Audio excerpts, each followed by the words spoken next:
Epístola del apóstol San Pablo a los Efesios. Efesios 1. Pablo, apóstol de Jesucristo por la voluntad de Dios, a los santos y fieles en Cristo Jesús que están en Éfeso. Gracia y paz a vosotros de parte de Dios nuestro Padre y del Señor Jesucristo. Bendito sea el Dios y Padre de nuestro Señor Jesucristo, que nos bendijo con toda bendición espiritual en los lugares celestiales en Cristo, según nos escogió en Él antes de la fundación del mundo, para que fuéramos santos y sin mancha delante de Él. Por su amor nos predestinó para ser adoptados hijos suyos, por medio de Jesucristo, según el puro afecto de su voluntad, para alabanza de la gloria de su gracia, con la cual nos hizo aceptos en el amado. En Él tenemos redención por su sangre, el perdón de pecados, según las riquezas de su gracia, que hizo sobreabundar para con nosotros en toda sabiduría e inteligencia.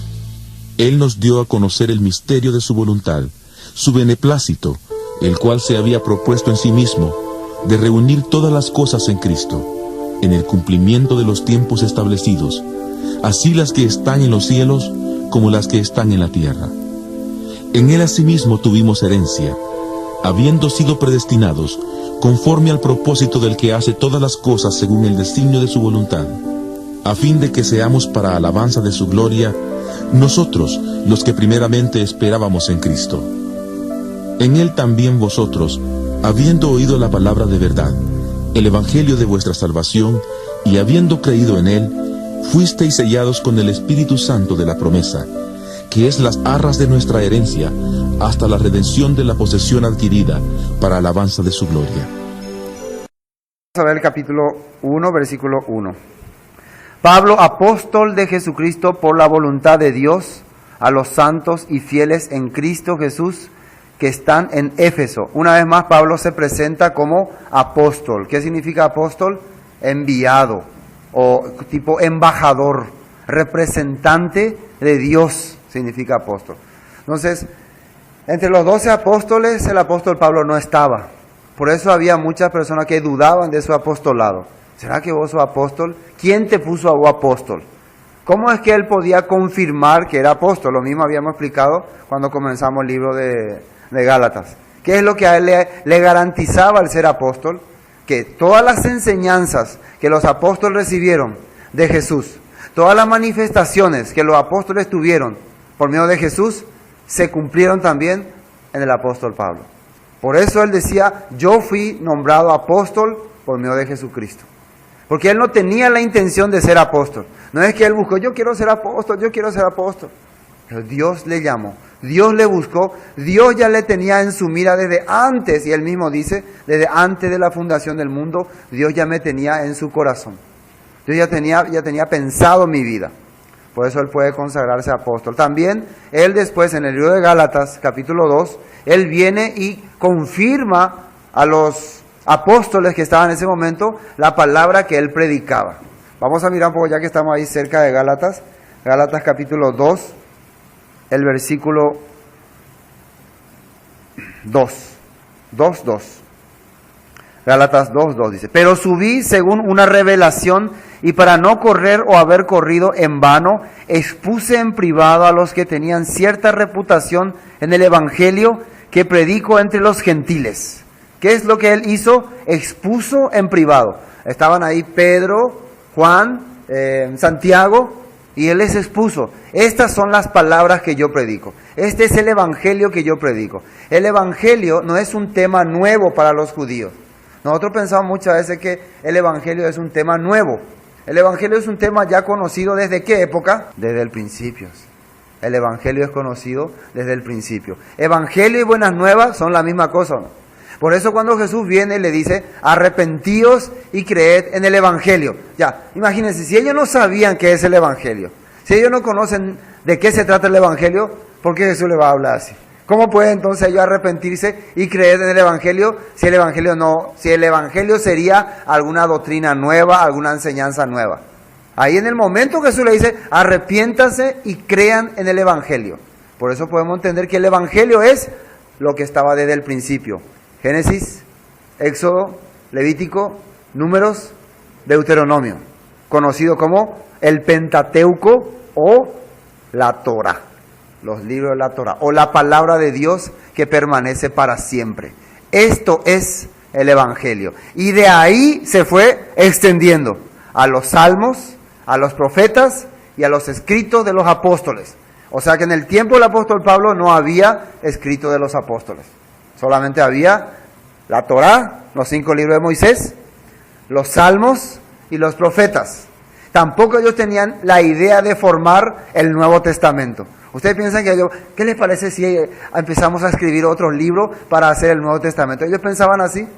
Ellos no tenían esa intención. Estas cartas que iban dirigidas a los Gálatas y a los Efesios eran dirigidos con la intención de formar un nuevo libro, con la intención de formar un Nuevo Testamento. No. ¿Con qué intención eran dirigidas estas cartas? Con la intención de fortalecer a las personas en lo que ya estaba escrito, en lo que ya estaba de antemano ya anunciado, que era lo que dije, ¿no? Los 5 libros de Moisés, los salmos y los profetas. Esa era la idea de estas cartas. Bueno, volvamos a Efesios. Esto es para entender por qué Pablo es apóstol. Entonces, ¿a quién va dirigida? Según algunos escritos dice que esta carta no está dirigida a los efesios, a la gente de Éfeso, porque en algunos escritos no aparece el destinatario Efeso. En algunos escritos. En otros escritos sí aparece. Pero sea cual sea la razón, lo único que a nosotros nos interesa que esta carta es dirigida al pueblo escogido de Dios, al pueblo que había creído. Y vamos a ver cómo empieza. Bendito sea, versículo 3, el Dios y Padre de nuestro Señor Jesucristo, que nos bendijo con toda bendición espiritual en los lugares celestiales en Cristo. Fíjense que dice, bendito sea el Dios y Padre de nuestro Señor Jesucristo, y ahí sale que nos bendijo. Nos bendijo, se está incluyendo Él con quién, con los efesios, o en otras palabras sería con los oidores de esta palabra, de este mensaje. Significa que Él no se está haciendo aparte de los gentiles, Él se está haciendo uno con los gentiles. Está sintiendo que la bendición que Dios nos dio a nosotros, yo judío y a ustedes gentiles, realmente es la misma bendición. Por eso sea un Dios bendito, Él se está uniendo con ellos. De entrada dice así, con toda bendición espiritual en los lugares celestiales en Cristo. Según versículo 4, nos escogió en Él antes de la fundación del mundo, para que fuésemos santos y sin mancha delante de Él. Y esta es una palabra para analizar.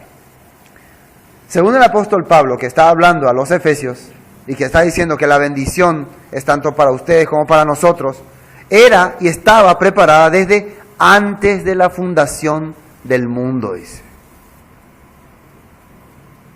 Antes de la fundación del mundo, entonces, ¿antes de quién?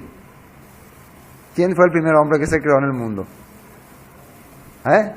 Adán. Antes de Adán ya estábamos, dice ahí, escogidos por Dios, ¿o no? Según esta palabra así, dice o no. Un poco complicado para creer eso, ¿no? Pero así está escrito. Entonces el apóstol Pablo puede entender que Dios en el principio ya tenía un origen, ¿no? Tenía ya planeado un pueblo escogido. Ya tenía planeado a su pueblo especial. Ya tenía desde el origen. ¿Quiénes serían estos escogidos? Según la palabra de Dios. ¿Quiénes creen que son estos escogidos? Vamos a ver por eso algunos textos de la Biblia. A ver, primeramente quiero mirar Salmo 105. Salmo 105. Salmo 105, versículo 6. Fíjense lo que dice ahí. Salmo 105, versículo 6. Oh, vosotros, descendencia de Abraham, su siervo, hijos de Jacob, ¿qué dice ahí? Sus escogidos. ¿Quiénes son los escogidos de Dios? Los descendientes de Abraham, los hijos de Jacob, sus escogidos. Jacob, ¿cómo se le cambió después el nombre? Israel. Israel es el pueblo escogido. Pero vamos a otro versículo más. A ver, versículo 43. Ahí mismo, Salmo 105, versículo 43. Fíjense, ya estábamos hablando que sus escogidos son los descendientes de Abraham, los hijos de Jacob. Ahora el versículo 43. Sacó a su pueblo con gozo. ¿De dónde sacó a su pueblo? De Egipto, ¿no? de Egipto, con gozo, con júbilo a sus escogidos. Les dio las tierras de las naciones y las labores de los pueblos heredaron, para que guardasen, ¿qué cosa? Sus estatutos y cumpliesen sus leyes. Aleluya. Eso es la palabra de Dios. Entonces, más adelante vimos quién era su escogido, los descendientes de Abraham, el pueblo de Israel, y que hizo él, los sacó para que heredasen las naciones, para darle posesión sobre las tierras. Por eso sus escogidos, ¿qué pasaría? Serían esparcidos por todas las naciones. Esta fue la bendición que Dios le dio a Abraham, ¿no? En tu simiente serán benditas todas las naciones. Te multiplicaré en gran manera como la arena del mar. Así está escrito, ¿no? Otro versículo más. San Mateo 20, 16. Después volvemos a Efesios. San Mateo 20, 16. Ya sabíamos entonces que el pueblo de Israel era el escogido de Dios y que Dios hizo que ese pueblo se extienda por el mundo y que Dios después iba a llamar a esos dispersos, ¿no? Personas extraviadas. ¿Y qué dice acá en San Mateo 20, 16? Dice, así los primeros serán postreros y los postreros primeros.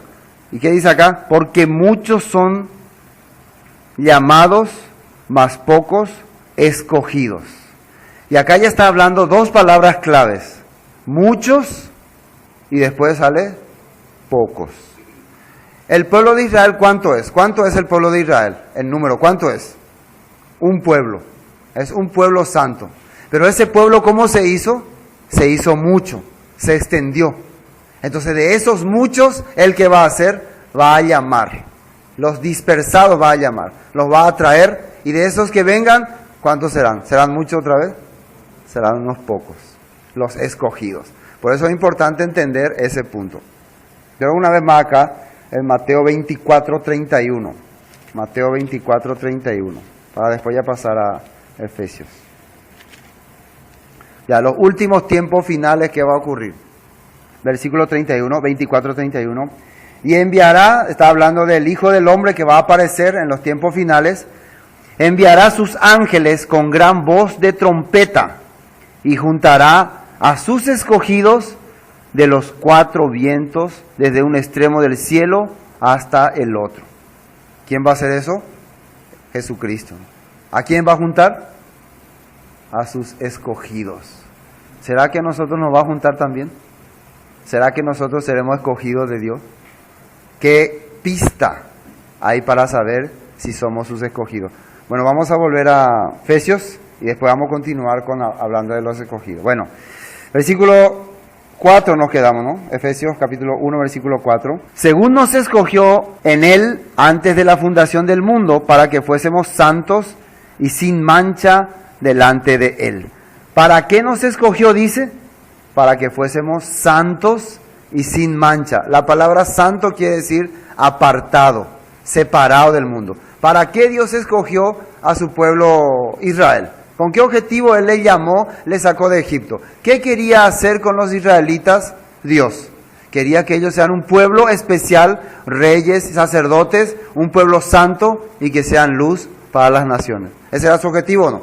¿Qué objetivo tenía? Si nosotros queremos encontrar en la Biblia dónde está la palabra que para que sean un pueblo santo, especial, nos vamos a tener que ir otra vez al libro de Éxodo, Deuteronomio. Ahí está explicando con qué objetivo le escogió. Sigamos versículo 5. En amor, habiéndonos predestinado para ser adoptados hijos suyos, por medio de Jesucristo, según el puro afecto de su voluntad. Primero, ¿cómo es que Él logra hacer de nosotros en este tiempo sus escogidos? ¿Cómo es que nosotros logramos ser escogidos de Él? Acá dice, en amor. Significa que parte de formar parte del pueblo de Dios entra el amor. Y el amor, nosotros ya explicamos, es la entrega, la dedicación, el sacrificio, el tener misericordia por una persona. Dice, en amor, habiéndonos predestinado. Y la palabra predestinado, ¿qué significa? Ya no había puesto el ojo encima, quiere decir. Ya no había hecho así, este quiero, este elijo. Así Él había hecho. Entonces, el que una persona llegue a entender eso, es una gran bendición. el que una persona llegue a entender, Dios me amaba entonces desde antes.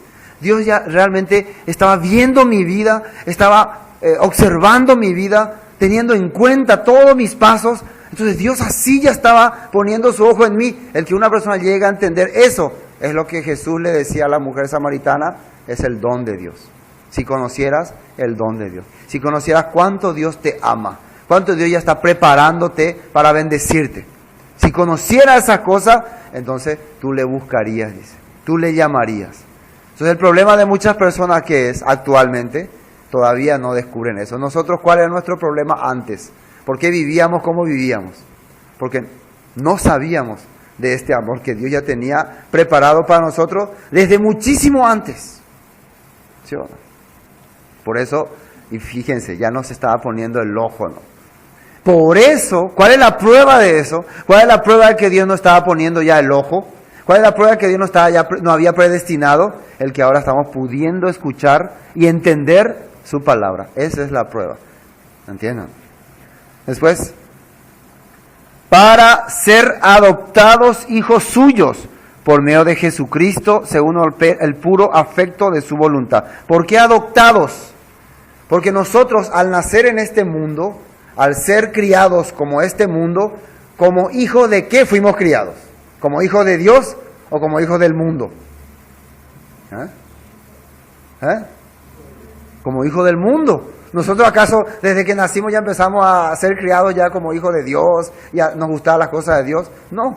Todo nuestro corazón se inclinaba hacia las cosas del pecado, hacia el mundo. Observemos nomás cómo era nuestra vida. Siempre estaba enfocado hacia las cosas del mundo. El mundo nos arrastró, el mundo nos dominó. ¿Desde qué tiempo? Desde el tiempo de Adán.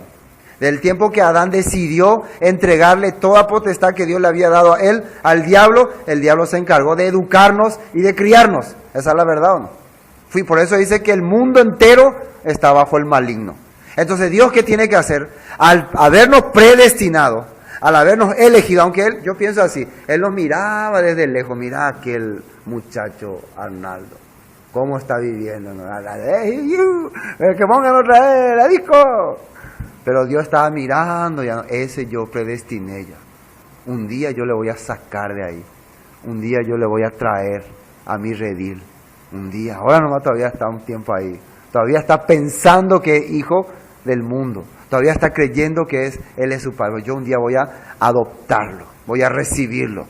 Igual que cuando Gomer se va y adultera en el mundo y tiene un montón de hijos. O sea, ya estaba viendo a esos hijos que estaban viviendo ahí perdidos en el mundo. Él que estaba pensando, cuando yo rescate a su madre, yo voy a adoptar todos sus hijos. Todos van a ser mis hijos.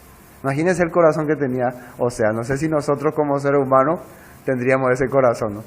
De adoptar a los hijos que nacieron afuera, que no son nuestros. Pero Oseas, recibiendo el corazón de Dios, tenía ese corazón. Claro que esto era un plan de Dios, un propósito de Dios, era objetivo de Dios. Ya a quién le había prometido Dios que su simiente iba a ser esparcida por todas las naciones, que a través de su semilla todas las naciones serían benditas. A Abraham. Dios ya había prometido esto. Esto ya estaba en los planes de Dios. Por eso es importante que nosotros podamos captar eso. Significa que el amor de Dios ya era grande para nosotros. Amén. Por eso Él nos adoptó. Fuimos adoptados para ser su hijo, según el puro afecto de su voluntad. Versículo 6. Y el objetivo, otra vez, objetivo de esa adopción, el objetivo de habernos traído a su lugar santo, a su redil, que dice ahí, para alabanza de la gloria de su gracia, con la cual nos hizo aceptos en el amado. ¿Con qué objetivo Él nos adopta? ¿Con qué objetivo Él nos presenta en su redil? Para que seamos alabanza suya. ¿Qué significa eso? ¿Cómo se puede decir? Para que Dios pueda exaltarse y pueda decir, miren toda mi creación, miren mis hijos, mírenlos cómo están ellos viviendo, cómo me están sirviendo, miren cómo de la inmundicia del mundo han salido y miren cómo ha cambiado. Ese es su deseo, ese es su objetivo. O sea que el único objetivo de Dios por haber hecho todas estas cosas es que nosotros seamos su alabanza. O sea, en pocas palabras, que Él pueda alabarse a través de nuestras vidas. ¿Sí o no? ¿Cómo él puede sentir esas cosas? Cuando ve el cambio en nuestro corazón. Cuando ve que a pesar de que vivíamos corrompidamente, estamos retornando a su palabra, a su verdad. Pablo está escribiendo estas cosas. Versículo 7.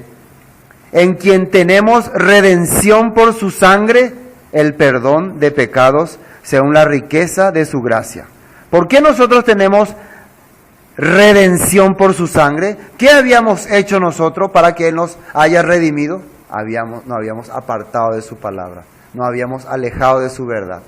Por eso Él nos está diciendo, para que nosotros podamos ahora formar parte de su alabanza, para que nosotros podamos ser adoptados por Él, habíamos sido primero redimidos. ¿Qué significa redimido? Perdonados, rescatados. ¿Por qué perdonados? Porque habíamos quebrantado sus mandamientos.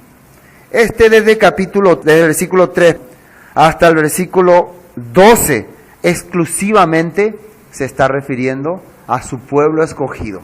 ¿Cuál es su pueblo escogido? Israel. Vamos a seguir leyendo. Versículo 8. Que hizo sobreabundar para con nosotros, dándonos a conocer el misterio de su voluntad, según su beneplácito, el cual se había propuesto en sí mismo. Bueno, acá dice que hizo sobreabundar para con nosotros en toda sabiduría e inteligencia, versículo 8, ¿no? ¿Qué significa esto? A través del conocimiento de la palabra, a través del entendimiento de la palabra, Dios empezó a revelarnos su misterio. ¿Qué significa la palabra misterio? Empezó a hacernos entender, Dios lo que quería es un día esparcir a su pueblo entre todas las naciones y después de entre todas las naciones recoger y de esa manera bendecir a las naciones. Pero este misterio no es un misterio que se podía entender en los primeros tiempos. ¿Por qué? En los primeros tiempos, por ejemplo, el tiempo de Israel, ellos solamente conocían esa región. No es que conocían todo el mundo, ¿me entiendes? ¿No? El límite de conocimiento de ellos era corto. Para ellos, los escogidos de Israel eran los que vivían alrededor de Israel.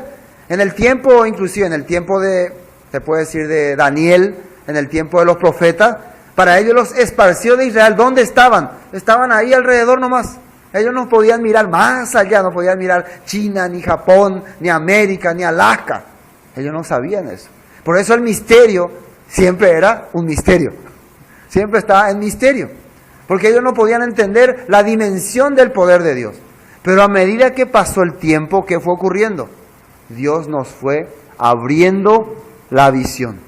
¿Cómo? A través de las Escrituras. Empezó a mostrarnos lugares donde estaban esparcidos los hijos de Israel, lugares donde estaban las naciones, lugares donde vendrían, y de esa manera el misterio se fue descubriendo. Por eso vamos a mirar este versículo para que se nos aclare estas cosas. Isaías capítulo 11. Isaías capítulo 11. ¿Por qué hoy en día nosotros podemos entender este misterio? ¿Y qué es este misterio? Que ni siquiera los apóstoles podían entender muy bien cuando Jesús les hablaba. Que nosotros tenemos que estar bien atentos para ir descubriendo de qué estamos hablando. Tienen que estar bien atentos. Les dije al principio, ¿no? Por eso atiendan muy bien acá lo que dice este versículo. Capítulo 11. Isaías capítulo 11, versículo 10. Dice así. Acontecerá en aquel tiempo que la raíz de Isaí, cuando se refiere a la raíz de Isaí, ¿a quién se está refiriendo? Al Mesías, que iba a venir del linaje de David. Isaí es el padre de David, y de David iba a venir un linaje que iba a bendecir, que iba a rescatar a las naciones que se habían esparcido en el mundo entero. Fíjense, acontecerá en aquel tiempo que la raíz de Isaí, la cual estará puesta por pendón a los pueblos, será buscada por las gentes, y su habitación será gloriosa. ¿Qué significa pendón? Bandera. Entonces, la raíz de Isaí va a levantar bandera y la gente van a empezar a seguirla, a buscarle. Ahí está el Mesías, ahí está el que nos está reuniendo. El versículo 11. Asimismo acontecerá en aquel tiempo que el Señor alzará otra vez su mano para recobrar, ¿qué dice ahí? El remanente de su pueblo, que aún quede en Asiria, Egipto, Patros, Etiopía, Elam, Sinar y Hamac, y en las costas del mar. ¿Por qué él va a empezar a buscar su remanente? ¿Qué es remanente, pueblo? ¿Remanente qué es? No sé. Restos, sobras. ¿Qué es lo que pasó con su pueblo escogido desde antes de la fundación del mundo? ¿Dónde está su pueblo escogido? Su pueblo que ya los tenía Él en la mira, los tenía destinado. ¿Dónde está su pueblo? Están en el mundo, están esparcidos, están perdidos. ¿Y Él qué está haciendo? Lo está recogiendo, lo está buscando, está levantando bandera para que vean. ¿Se acuerdan cuando hay mucha gente y uno levanta la bandera? Acá está el grupo A, antes no, cuando había campamento, grupo B, acá se levanta la bandera para que se vea así, ¿no? Eso está haciendo a través de Jesús, ¿no? A través de su palabra, a través de su evangelio, está levantando bandera. ¿Entienden? ¿No se entiende acá, no? ¿Dónde está su pueblo? En Asiria, Egipto, Patros. Fíjense la limitación de geografía que tenía Isaías. Limitación de geografía, pero después le pone ya costas del mar. Eso significa resto del mundo. Dice ahí, Asiria, Egipto, Patro, Etiopía, Elán, Sinar y Amat, y en las costas del mar, dice. O sea que él decía todas las regiones que estaban ahí alrededor de Israel nomás, eso nomás. Pero después hablaba costas del mar, significa más allá, ya cosas que yo ya ni veo. Que nosotros ahora podemos entender que estaba también ahí Argentina, Paraguay, Brasil, Bolivia, Chile, Alaska, Tokio, Japón. A todos se referían, pero su limitación geográfica era hasta ahí, no podía llegar más. Versículo 12. Y levantará bandera, pendón a las naciones, y juntará a los desterrados de Israel. ¿Por qué fueron ellos desterrados? Porque habían pecado, porque habían transgredido la palabra de Dios. ¿Desde qué tiempo el hombre había pecado? ¿Desde qué tiempo había pecado el hombre? Desde Adán. Adán pecó no delante de Dios. Adán rechazó la gracia de Dios. Adán le entregó el poder que Dios le había dado a Satanás, para que Satanás controle la humanidad. Desde ahí el hombre se había apartado de Dios. ¿Me entienden o no? Y por eso, desde ese tiempo ellos habían sido desterrados. Desde ese tiempo ya habían vivido vagando en la humanidad. Dios, a través de todo el tiempo, todos los siglos, ¿qué ha tratado de hacer con su pueblo? ¿Qué es lo que ha hecho? Continuamente ir en rescate, ir en busca, rescatar a su pueblo. Desde Génesis, desde Adán, nosotros ¿qué vemos que Dios está haciendo? Rescatar. ¿Sí o no? Fíjense ustedes, lean todo el libro de Génesis. ¿Qué es lo que Él hace? Busca y rescata. Noé, Matusalén, Enoc, todas esas personas que realmente servían a Dios. Después aparece ya Abraham, Isaac, Jacob. Solamente está buscando a sus escogidos que se habían apartado. Desde ahí hasta hoy está buscándolos todavía, lo está recogiendo. Entonces levantará pendón a las naciones y juntará a los desterrados de Israel y reunirá a los esparcidos de Judá de los 4 confines de la tierra. Eso Dios está haciendo por su pueblo. Eso es lo que Dios está buscando. Bueno, volvamos a Efesios, versículo 7, ¿no? En quien tenemos redención por su sangre, el perdón de pecados, según la riqueza de su gracia, que hizo sobreabundar para con nosotros en toda sabiduría e inteligencia, dándonos a conocer el misterio de su voluntad. A ver, ¿hasta acá podemos entender cuál es el misterio de su voluntad? ¿O todavía un poco complicado? ¿Todavía difícil de captar? No se preocupen si no captan exactamente. Porque si los apóstoles, los profetas y muchas personas de la antigüedad no pudieron captar, cuanto menos nosotros. La única diferencia entre ellos y nosotros es que nosotros ya tenemos todas las herramientas para poder entender. La única forma de que no podamos entender es porque no quisiéramos entender. ¿Cuál es el misterio de su voluntad?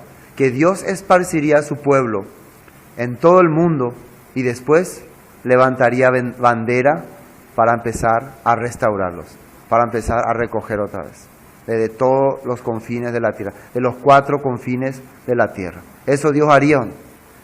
Eso es lo que Dios está preparando. ¿Se entiende entonces o no? Entonces, en el caso del apóstol Pablo, él está hablando ahora a los efesios. ¿Quiénes son los efesios? ¿Son judíos? No, son gentiles. Ellos están escuchando ahora la palabra de Dios y están retornando a Dios. El versículo 10. Miren ahí, vamos a leer 9 y 10 juntos. Dándonos a conocer el misterio de su voluntad, según su beneplácito, el cual se había propuesto en sí mismo. ¿Qué dice ahí? De reunir todas las cosas en Cristo, en la dispensación del cumplimiento de los tiempos, así las que están en los cielos como las que están en la tierra. ¿Cuál es la palabra difícil ahí? La palabra dispensación. Dispensación representa como economizar o administrar. Eso significa dispensación. Los que trabajan en economía pueden entender esta palabra. Quiere decir poder establecer las cosas en sus lugares. Poder poner lo que corresponde. Esto corresponde aquí, esto corresponde acá, esto es acá, esto es acá. Eso es dispensación. ¿Me entienden? ¿No? Los que trabajan en negocio, por ejemplo, bueno, este es tanto, este es acá, administran, un administrador. Fíjense que acá está diciendo, dándonos a conocer el misterio de su voluntad, según el beneplácito, el cual se había propuesto en sí mismo, de reunir, ¿qué cosa? Todas las cosas, de poner todas las cosas en su lugar, de hacer orden por las cosas. ¿A quién se le está dando a conocer estas cosas? A los efesios o a todas las personas que vaya dirigida esta carta. Estamos arrancando nosotros con Efesios, por lo tanto, siempre va a ser un poco difícil, ¿no? Cuando vayamos entrando en los demás capítulos, ya se nos van a ir aclarando las cosas. Ya se nos van a ir, por eso lo que en capítulo 1 salía estas cosas. Por eso decía así. Entonces, ¿qué es dispensación? Administrar, poner las cosas en su lugar, establecer orden. Ya, esto es aquí, esto era por eso, esto era por aquello. Por eso había sido. Eso tenemos el privilegio de que a nosotros hoy se nos esté revelando. Eso está escrito acá. Dándonos a conocer el misterio de su voluntad, según su beneplácito, el cual sea, beneplácito que es, según su deseo de Él. Él quiso así. Él quiso que en nuestro tiempo se nos sea revelado estas cosas, que nosotros podamos entender. Eso es su gracia. Amén. Después, de reunir todas las cosas en Cristo, en la dispensación del cumplimiento de los tiempos. ¿Ves? Dispensación, el ordenar todas las cosas. ¿Por qué ocurrió en el tiempo de los gentiles, en el tiempo de los reyes estas cosas? ¿Por qué Isaías habló esto? ¿Por qué en el tiempo de Jeremías cayó el templo? ¿Por qué tenía que dividirse los dos reinos, Judá e Israel? ¿Por qué Adán pecó? Muchísimas cosas hay, ¿o no? ¿Por qué Daniel escribió así? ¿Por qué el Mesías tenía que venir? ¿Por qué tenía que morir? ¿Por qué tenía que resucitar? Todas estas cosas se fueron acomodando. Cosa que antes era muy complicado entender porque no estaba unida las piezas. Pero ahora Dios a nosotros, a través de Jesucristo, nos está revelando y administrando perfectamente. Cumplimiento de todos los tiempos, así las que están en los cielos como las que están en la tierra. ¿Qué significa eso? Las cosas que Dios planeó en su celestial reino, en su reino celestial, y también las cosas que ocurrieron en la tierra. Por eso es importante también el que realmente estudia con seriedad la Biblia, recurra también a la historia. La historia nunca es para desecharla. Por eso cuando vos contás la historia, por qué ocurrió esta cosa, está hablando también porque todas las cosas, ¿quién permitió que ocurra? Dios. La caída del templo de Jerusalén, la reconquista de la ciudad de Jerusalén, la toma de estas cosas. La historia es muy importante también estudiar, analizar, conocer. Versículo 11. En él asimismo tuvimos herencia, habiendo sido predestinados conforme al propósito del que hace todas las cosas, según el designio de su voluntad. ¿Qué dice acá que tuvimos? Herencia. ¿Cuál es esa herencia que Dios ha dado a su pueblo escogido? ¿Cuál es cuál es lo valioso que el pueblo de Dios había obtenido a través de la historia que Dios le había dado? ¿Cuál es? ¿Qué es? Vamos a ver. Deuteronomio. Eso tenemos que ver únicamente por la Biblia. Otra vez Deuteronomio. Capítulo 4. Deuteronomio capítulo 4. Miren lo que dice acá. Versículo 6. 4, 6. Guardadlos pues y ponedlos por obra, porque esta es vuestra sabiduría y vuestra inteligencia ante los ojos de los pueblos, los cuales oirán todos estos estatutos y dirán: ciertamente pueblo sabio y entendido, nación grande es esta. Miren nada más qué es lo que la gente va a decir por el pueblo escogido de Dios. ¿A quién se le llama nación grande? ¿A una nación pobre y miserable? ¿A una nación que no tiene ni para comer? ¿Se le llama nación grande e inteligente? ¿A quién se le llama nación grande? ¿A una nación rica o no? ¿A una nación poderosa? Y Dios que había prometido al pueblo de Israel que si ellos cumplían su palabra, ¿qué tipo de nación iba a ser ellos? Nación poderosa, nación que pida prestado o nación que preste. Nación que preste, ¿no? Que preste, no que pida prestado. Nación que ayude, nación que bendiga. Esa nación iba a ser. Después dice, versículo 7, porque qué nación grande hay que tenga dioses tan cercanos a ellos como lo está Jehová nuestro Dios, en todo cuanto pedimos. ¿Y qué nación grande hay que tenga estatutos y juicios justos, como es toda esta ley que yo pongo hoy delante de vosotros? ¿Qué significa? ¿Qué es entonces la herencia grande que el pueblo ha recibido? Los mandamientos, las leyes, que hoy en día mucha gente ha tirado, ha rechazado. Bueno, volvamos a... Bueno, entonces estamos en el capítulo 1, versículo 11. En él asimismo tuvimos herencia, habiendo sido predestinados conforme al propósito del que hace todas las cosas, según el designio de su voluntad, a fin de que seamos para alabanza de su gloria, nosotros los que primeramente esperábamos en Cristo. Bueno, ¿con qué objetivo otra vez? Para que seamos nosotros alabanza de su gloria. Eso quiere decir que nuestra vida, por ejemplo, ya que estamos leyendo Deuteronomio 4, ¿qué es lo que las naciones observarían del pueblo de Israel? Que este pueblo vive con sabiduría, con inteligencia, con seguridad, con confianza y con riqueza.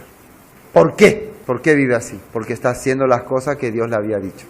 Porque está obedeciendo las leyes de Dios. Bueno, hasta el versículo 12, ¿de quién está hablando? Del pueblo netamente de Israel. Pero fíjense en el versículo 13, en él también dice, vosotros, habiendo oído, ya ahora se está refiriendo exactamente a los gentiles. En él también, en Jesucristo también, en Dios también, vosotros también, no solamente Israel, el pueblo escogido, ustedes también, ustedes gentiles, ustedes que aparentemente no tenían nada que ver con este pacto, con esta herencia, con esta promesa, con esta predestinación, aparentemente digo. Pero acá el misterio se descubre, acá el misterio se revela. Ustedes también tenían parte con esto. Ustedes también son parte de esto. ¿Qué dice acá? En él también vosotros, habiendo oído la palabra de verdad. ¿Cuál es la palabra de verdad? La ley de Dios. El evangelio de vuestra salvación. Y habiendo creído en él, fuisteis sellados con el Espíritu Santo de la promesa. Este es el versículo que tanto estudiamos, tenemos que darle un tiempito más, ¿no? Fuisteis sellados, nosotros, gentiles, pueblo que no estábamos en el pacto, pueblo que no estábamos realmente en la promesa, aparentemente. Pero ¿cuándo es que empezamos a entrar en esa promesa? ¿Cuándo es que empezamos a hacernos parte de esta promesa? Cuando empezamos también, dice ahí, a oír la palabra de verdad.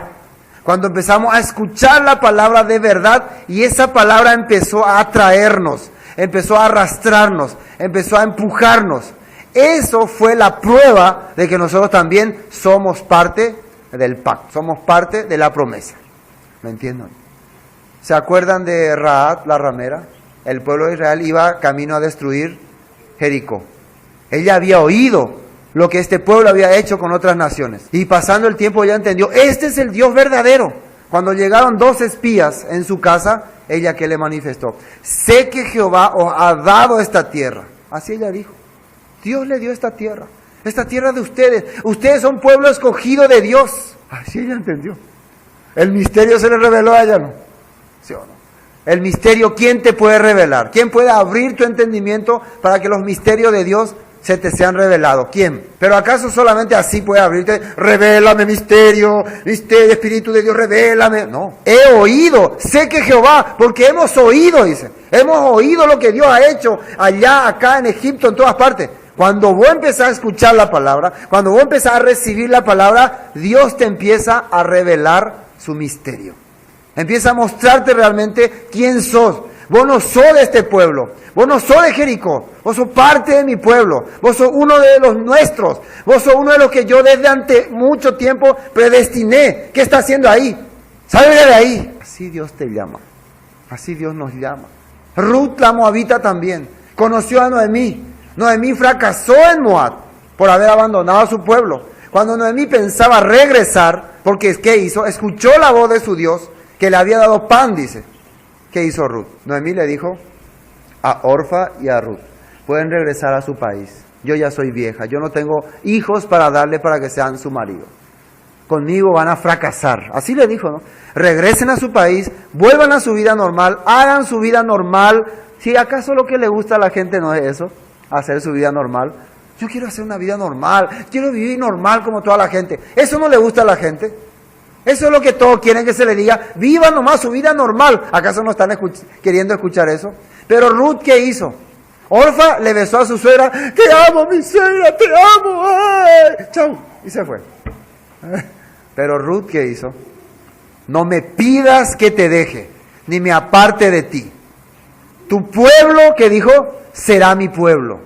Tu Dios será mi Dios. Ella decidió aceptar todo lo que este pueblo, lo que este Dios ofrecía. Si ella está diciendo, tu pueblo será mi pueblo, tu Dios será mi Dios, pero la ley yo no quiero hacer. Así se ve que está diciendo. Ella está decidida a vivir conforme a todas las leyes de ese país. ¿Por qué? Ella entendió, aquí está el Dios verdadero. ¿Podemos decir que Ruth también estaba entre los predestinados, no? Antes de la fundación del mundo, ¿o no? Dios le estaba buscando. Significa que Dios permitió que Noemí fracase, se vaya al mundo, se mezcle con los gentiles y al regresar traiga a una descarriada, a una perdida. ¿Me entienden lo que estamos hablando? Dios permitió. Este es el misterio que a través de los tiempos se estaba revelando, que los apóstoles empezaban a entender. Por eso es que el pueblo tenía que irse. El pueblo, Dios mismo le sujetó a desobediencia, dice, para tener después misericordia de todos. Hasta el tiempo en que el pueblo empezó a oír la palabra de Dios. Escuchó la palabra de Dios y ahí sí empezó a cambiar. ¿Qué dice ahí? Habiendo oído la palabra de verdad. ¿Y cuál es la palabra de verdad? El evangelio de vuestra salvación. ¿Qué es salvación? ¿Qué es salvación? Salvación es lo que te rescata de la perdición, del mundo perdido, de la destrucción. Vamos a ver Hebreos vamos a leer desde el capítulo 7 para entender, el capítulo 3, versículo 7, para entender bien. Hebreos capítulo 3, versículo 7. Por lo cual, como dice el Espíritu Santo, si oyeres hoy su voz, no endurezcáis vuestros corazones, como en la provocación en el día de la tentación en el desierto, donde me tentaron vuestros padres, me probaron y vieron mis obras 40 años, a causa de lo cual me disgusté contra esa generación y dije, siempre andan vagando en su corazón y no han conocido mis caminos, por tanto juré en mi ira, no entrarán en mi reposo. Mirad, hermanos, que no haya en ninguno de vosotros corazón malo de incredulidad, para apartarse del Dios vivo. Antes, exhortados los unos a los otros, cada día entre tanto que se dice hoy, para que ninguno de vosotros se endurezca por el engaño del pecado. Sale ahí la palabra engaño del pecado. ¿Qué es pecado? Transgredir la ley de Dios. Que no sea engañado vos y te endurezca tu corazón y ya no quiera vivir más conforme a la palabra. Peñatendeque. Cuídense, porque Satanás es astuto. ¿Satanás qué es lo que le hace creer a la gente? No, transgredir la ley de Dios no es pecado así. Porque somos, versículo 14, hechos participantes de Cristo, con tal que dice ahí, que retengamos firmes hasta el fin nuestra confianza del principio. Dice. Siempre cuando hablamos del principio nos referimos a la palabra original, al evangelio original, a la escritura, a la ley de Dios. Somos, dice, participantes de Cristo con tal que, sale ahí con tal que, retengamos firme hasta el fin nuestra confianza del principio. Entre tanto que se dice, versículo 15, si oyere hoy su voz, no endurezcáis vuestros corazones como en la provocación. ¿Quiénes fueron los que habiendo oído le provocaron? ¿No fueron todos los que salieron de Egipto por mano de Moisés? ¿Y con quién estuvo él disgustado 40 años? ¿No fue con los que pecaron, cuyos cuerpos cayeron en el desierto? ¿Y a quiénes juró que no entrarían en su reposo, sino a aquellos que desobedecieron? Así sale escrito hoy. La clave para entender que vos estás en el pueblo de Dios, en el pacto de Dios, es que habiendo oído la palabra de verdad y habiendo creído, el Espíritu Santo te selló, dice. Pero esta persona, ¿qué ocurrió? Cuando escucharon esa palabra, rechazaron. Miren lo que dice el capítulo 4. Temamos pues, No sea que permaneciendo aún la promesa de entrar en su reposo, alguno de vosotros parezca no haberlo alcanzado, dice. ¿Y por qué dice eso? Porque también, versículo 2, a nosotros, ya el apóstol Pablo se está haciendo uno con los hebreos, ¿no? Si creemos que el apóstol Pablo escribió Hebreos. Nosotros, se nos ha anunciado, ¿qué dice ahí? El evangelio, buenas nuevas es evangelio, como a ellos, pero no les aprovechó el oír la palabra por no ir acompañada de fidelidad en las que la oyeron. No fueron fieles a esa palabra, no les importó. ¿Y por qué? ¿Qué es lo que hace que a vos no te importe algo que viene de Dios? ¿Qué es lo que hago que vos rechaces una vez que Dios te revela su palabra, te muestra su palabra? ¿Por qué vos rechazarías? ¿Cuál es la razón? No está entre los predestinados. No sos uno de sus escogidos. Esa es la razón, muy sencilla. ¿Por qué algo que viene de Dios no se une contigo? ¿Por qué algo que viene del cielo no puede compaginar contigo? ¿Quién sos vos? ¿Realmente de dónde saliste? ¿Realmente quién eres? Eso uno tiene que analizar, investigar. Acá sale la palabra evangelio, ¿o no?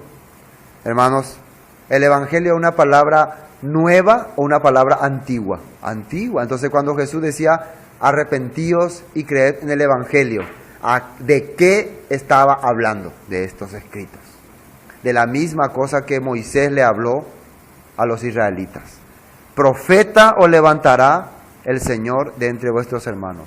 A él oiréis en todas las cosas en que os hablare. Y el que no le escuche, el que no le oiga, será desarraigado. Será la prueba por la cual se va a identificar quién es de Dios y quién no. Vamos a ver un poco San Juan capítulo 15. San Juan capítulo 15. San Juan capítulo 15. Fíjese lo que dice acá. San Juan capítulo 15. Del versículo 1. Yo soy la vid verdadera y mi Padre es el labrador. Todo pámpano que en mí no lleva fruto, lo quitará, y todo aquel que lleva fruto, lo limpiará para que lleve más fruto. Ya vosotros estáis limpios por la palabra que os he hablado. Y el versículo 4 es la clave. Permaneced en mí y yo en vosotros. Como el pámpano no puede llevar fruto por sí mismo si no permanece en la vid, así tampoco vosotros si no permanecéis en mí. Yo soy la vid, vosotros los pámpanos. El que permanece en mí y yo en él, éste lleva mucho fruto, porque separado de mí nada podéis hacer. El que en mí no permanece, ¿qué dice ahí después de la coma? Será echado fuera como pámpano y se secará, y los recogen y los echan en el fuego y arden. ¿Así está escrito o no? ¿O yo estoy hablando mal? Si permanecéis en mí, y miren en qué tenéis que permanecer, y mis palabras permanecen en vosotros, pedid todo lo que queréis y os será hecho. ¿Qué es permanecer en él? Su palabra, su escritura, sus mandatos, su evangelio, su ley tiene que estar en tu corazón.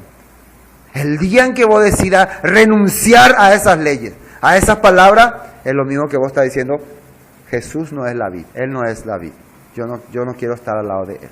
Entonces se vas a secar, dice, como tamo que lleva el viento, dice en Salmos. El hombre que no medita en la ley de Dios de día y de noche es como el tamo es una hoja seca, son hojas secas. Se dice que es ese, ustedes ven el viejo ese que vuela redondo, viene así, así, ¿no? Es el tamo, lleva el viento, porque está seco. Así es la persona que no medita en la palabra de Dios de día y de noche, será llevado. Entonces, la Biblia está hablando claramente de eso. Bueno, volvamos a Efesios. Entonces, podemos entender entonces, en él también vosotros habiendo oído la palabra de verdad, ya se nos queda claro cuál es la palabra de verdad. ¿A quién le está hablando ahora el apóstol Pablo? También a los gentiles. Ustedes también ahora ya no pueden más decir que Dios no va a tener misericordia de ustedes. Dios los está recogiendo de entre las naciones. Dios está trayendo a su pueblo perdido. Dios está revelando su ministerio con ustedes. Habiendo creído, fuisteis sellados con el Espíritu Santo de la promesa. Espíritu Santo que es manifestación de Dios, de la promesa. ¿Qué promesa? Promesa de que van a ser pueblo de sacerdotes, reyes, que van a estar con Dios para siempre. ¿Entienden? Primera de Juan. ¿Cómo es que una persona puede entender por medio de Dios que es hijo de Dios? ¿Cómo puede entender? ¿Será que soy hijo de Dios o no? ¿Será? Esto algunos no quieren ni escuchar, pero vamos a ver. Primera de Juan capítulo 2, el versículo 24. Ya leímos, pues vamos a volver a leer. Primera de Juan capítulo 2, versículo 24. Lo que habéis oído desde el principio permanezca en vosotros. Otra vez está diciendo acá, ¿no? ¿Qué es lo que habéis oído desde el principio? ¿Qué es lo que desde el principio Dios nos anunció? La palabra. Desde Bereshit, Génesis, Éxodo, Levítico, Deuteronomio, números, Deuteronomio, Jueces, los Salmos, todas esas cosas. Si lo que habéis oído desde el principio permanece en vosotros, también vosotros permaneceréis en el Hijo y en el Padre. Y esta es la promesa que Él nos hizo. Atienda muy bien. ¿Cuál es la promesa? La vida eterna, la eternidad. Habiendo creído en Él, fuisteis sellados con el Espíritu Santo de la promesa. ¿Qué es esa promesa? La eternidad. ¿Con quién tenemos que estar en la eternidad? Con Cristo. Siguiente versículo. Os he escrito esto sobre los que os engañan, pero la unción que vosotros recibisteis de Él permanece en vosotros y no tenéis necesidad de que nadie os enseñe, así como la unción misma os enseña todas las cosas. Y es verdadera y no es mentira. Según ella os ha enseñado, permaneced en Él. Ahora sale una palabra acá, unción. ¿Qué significa unción? Algo que celestial o espiritualmente recibiste. La unción quiere decir ese entendimiento que Dios mismo te abrió. No es que ningún ser humano permitió en tu corazón. No es que ninguna persona que te metió en la cabeza, cree, pea. No es eso. Es cuando Dios empieza a abrirte la mente. Así había sido. Cuando Dios empieza a mostrarte su verdad, quiere decir que eso vos no tenés que dejar. De ese no tenés que alejar, porque ese te va a enseñar la verdad. Ese va a ser la prueba de que vos sos hijo de Dios. Porque te está abriendo el entendimiento, te está cada día revelando más. Por eso lo he escrito a usted, porque ustedes ya saben, ya entendían. Entonces solamente falta que esa unción caiga sobre vosotros. Ese es el Espíritu Santo de la promesa que nos da el Padre, que nos dio Dios. Pero una pregunta, ¿y qué pasa con las personas que no quieren aceptar estas cosas? ¿Dios no le da oportunidad? Dios le da oportunidad. Pero lastimosamente las personas, aunque Dios le muestra todo su poder, rechazan y rehúsan. Para terminar, quiero leer unos cuantos versículos en Apocalipsis. Apocalipsis 13 primero. Apocalipsis 13, versículo 7. Y se le permitió hacer guerra contra los santos y vencerlos. Está hablando del mundo y sus naciones. También se le dio autoridad sobre toda tribu, pueblo, lengua y nación. Y la adoraron todos los moradores de la tierra. Y fíjense quiénes son los que adoraron a esta bestia, a este sistema mundial. ¿Quiénes son los que la adoraron? Moradores de la tierra cuyos nombres no estaban escritos en el libro de la vida del Cordero, que fue inmolado desde el principio del mundo. Si alguno tiene oído, oiga. Si alguno lleva en cautividad, va en cautividad. Si alguno mata a espada debe ser muerto. Aquí está la paciencia y la fe de los santos. Dios va a permitir muchas veces a su pueblo, y permitió, ser llevados cautivos, ser perseguidos. Pero lo que el pueblo tiene que entender, tu nombre está escrito en el libro de la vida o no. Los que no están escritos su nombre en el libro de la vida, ¿a quién van a adorar? ¿A quién van a seguir? Al sistema, al mundo. ¿Qué es el libro de la vida? La Torah, los escritos de Dios, los escritos de Moisés. Un versículo más y ya, este sí ya es el final.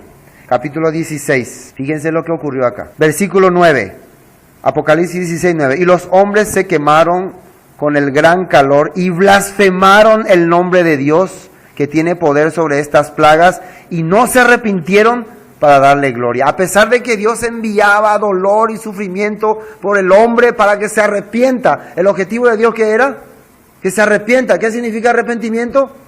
Regresar a la palabra. Ellos que hacían, maldito Dios, Dios causa la cocoa, Dios la yapó a coa. Todas las cosas le culpaban a Dios, blasfemaban contra Dios. ¿Qué más esperanza le puede dar Dios? Esa es la prueba, la tribulación va a ser la prueba para manifestar quién es de Dios y quién no. Aquí está la paciencia de los santos, dice.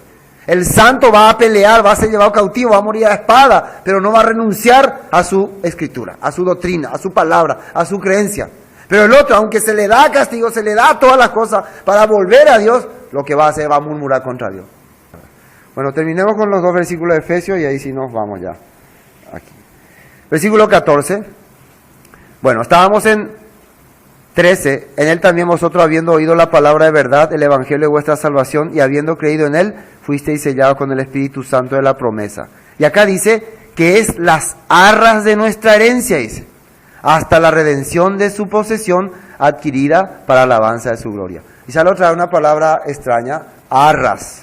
¿Usted entiende esa palabra qué significa? Dice que en la costumbre judía, por eso es importante saber a Dios la costumbre judía.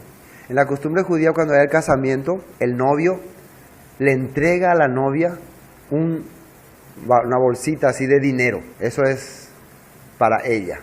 En cualquier caso que él no quiera cumplir con sus responsabilidades. Entonces, una buena cantidad, ¿no? Eso se entrega ahí. ¿Entendés? ¿No? Entonces, esa es la, ¿cómo se puede decir? La garantía de que por ahí si yo fallo, no te preocupes, ahí vos tenés. Si yo, por ejemplo, no te mantengo, no te doy las cosas, ahí vos tenés. Imagínense cómo era la costumbre judía. A eso se llamaba las arras en el matrimonio. ¿Por qué está usando acá Pablo esta palabra? ¿A qué se refiere? ¿Cuáles son nuestras arras? Esa promesa que el Padre nos ha hecho, dice. Esa herencia. Acá dice que fuimos sellados con el Espíritu Santo de la promesa y que eso es la arra de nuestra herencia. Significa que el Espíritu Santo es la garantía de que Dios un día no nos va a dejar faltar nada, no nos va a hacer faltar nada. Por ejemplo, si Dios se quiere desentender de nosotros, no hay problema, porque nos dejó su Espíritu Santo. ¿Qué es su Espíritu Santo? Su esencia misma.